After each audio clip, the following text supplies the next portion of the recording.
వేసుకొని ఒక 10 మినిట్స్ పాటు పక్కన పెట్టుకోవాలండి.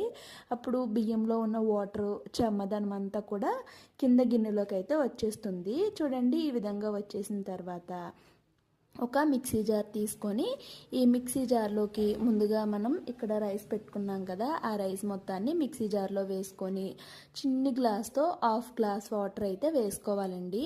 వేసుకొని ఎక్కడా కూడా బియ్యం అనేది పలుకులుగా లేకుండా చాలా మెత్తగా మిక్సీ పట్టుకోవాలి.